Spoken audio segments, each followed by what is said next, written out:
எல்லாருக்கும் வணக்கம். Welcome to ஃபுட்மா சமையல். இன்னைக்கு ஃபுட்மா சமையல்ல என்ன ரெசிபினா ஹவு டு மேக் குழி பணியாரம் ரெசிபி இன் தமிழ். இந்த இனிப்பு பணியாரத்துக்கு நம்ம கருப்பட்டி எடுத்திருக்கோம்.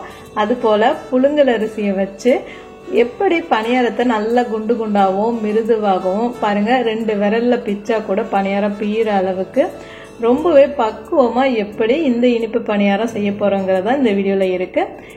நம்ம பண்ண வேண்டியது வீடியோவை முழுமையா பார்க்கணும். சமைக்கும் போது ரொம்பவே விருப்பப்பட்டு விரும்பி சமைக்கணும், அவ்வளவுதான். இப்ப நம்ம பணியார ரெசிபிக்கு மாவு அரைச்சிடலாமா? 1 கப் அளவு புழுங்கல் அரிசி எடுத்திருக்கேன். இந்த குண்டு அரிசி எங்களோட வயல்ல கிடைச்ச அரிசி, என்னோட அம்மா கொடுத்தாங்க. 1/4 கப் அளவு பச்சரிசி. பச்சரிசி கடையில தான் வாங்கினது.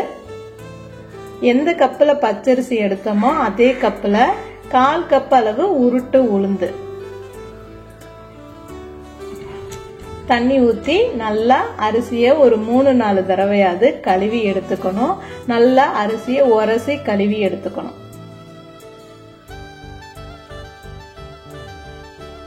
கழுவுன அரிசியில கொஞ்சமா வெந்தயத்தையும் போட்டு தண்ணி ஊத்தி குறைஞ்சபட்சம் ஒரு 2 மணி நேரத்துக்கு இத ஊற வச்சிடணும். ஊர்ன அரிசிய தண்ணிய முழுமையா வடிச்சு எடுத்துட்டு மாவை அரைக்கணும். ரொம்ப முக்கியம், மாவு ரொம்பவே கெட்டியான பதத்துல அரைக்கணும். அதனால தண்ணிய நல்லா வடிச்சு எடுத்துட்டு மாவை அரைச்சு எடுத்துக்கணும். அரைச்ச மாவை ஒரு பாத்திரத்துல மாத்திடலாம். உப்போட அளவுன்னு பாத்தீங்கன்னா ரொம்பவே கம்மியா சேர்த்துக்கோங்க. நம்ம இனிப்பு பணியாரம் தான் செய்ய போறோம். மாவை நல்லா கரைச்சி எடுத்துக்கணும். கரைக்கும் போது மாவோட பதம் உங்களுக்கு தெரியும். வெண்ணெய் பதத்துக்கு இருக்கணும். மாவு கெட்டியாவும் இருக்கணும். கரைச்ச மாவை புளிக்க வைக்க ஒரு 8 மணி நேரமாவது புளிக்க வைங்க. அடுத்த நாள் காலையில பணியார மாவு நமக்கு தயாரா இருக்கு. அடுத்து 1/2 கப் அளவு கருப்பட்டி எடுத்திருக்கேன். அதே கப்புல 1/4 கப் அளவு தண்ணி ஊத்தி அடுப்புல வச்சு இந்த கருப்பட்டி கரையிற அளவுக்கு மட்டும் சூடு பண்ணி எடுத்துக்கோங்க.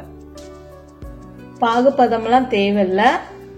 அடுப்புல வச்சு கரண்டி வச்சு கைவிடாம கிண்டினீங்கன்னா பாவு பாருங்க கரைஞ்சு நமக்கு ரெடி ஆயிடுச்சு. அடுத்து இத வடிகட்டி எடுத்துடலாம். 1 ஏலக்காய கல்லுல இடிச்சிட்டு சேர்த்துக்கோங்க. ஒன்னும் பாதியமா இருக்கும்.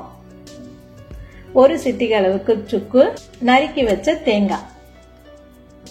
தேங்காய இந்த சூடான பாகோட சேர்க்கும் போது தேங்காயோட மனமும் அந்த சுவையும் ரொம்பவே சூப்பரா இருக்கும் பணியாரம் சாப்பிடும் போது.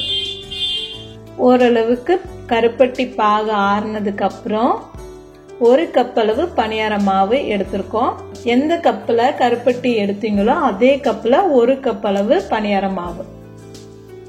மாவோட பதம் பாருங்க, வெண்ணெய் மாதிரி நல்ல கெட்டியான பதத்துல இருக்கு. மாவை கைவிடாம நல்லா கரைச்சி எடுத்துக்கலாம். கரைச்ச மாவுல 1 சிட்டிகை அளவுக்கு ஆப்ப சோடா சேர்த்துக்கலாம். ஆப்ப சோடா சேர்க்கறதுனால பணியாரத்துக்கு உள்ள நல்லா அந்த தேன் கூடு மாதிரி நமக்கு கிடைக்கும். பணியார குழியை எடுத்துக்கோங்க. நான் இன்னைக்கு நெய்யில தான் இந்த இனிப்பு பணியாரத்தை செஞ்சு காட்ட போறேன். கருப்பட்டியும் அந்த நெய்யோட மனமும் செம்மையா இருக்கும். நெய் சேர்த்து கொஞ்ச நேரம் சூடானதுக்கு அப்புறம் தான் நம்ம மாவை சேர்க்கணும்.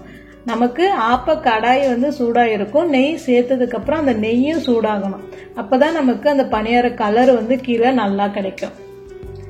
அது மாதிரி மாவு சேர்க்கும் போது குழியோட முழு குழியும் ஊத்தாம ஓரளவுக்கு கொஞ்சம் கம்மி பண்ணி ஊத்திக்கோங்க. முழுசா ஊத்துனீங்கன்னா மாவு வேகும் போது அதிகமாகி வெளியில பொங்கி வந்துடும்.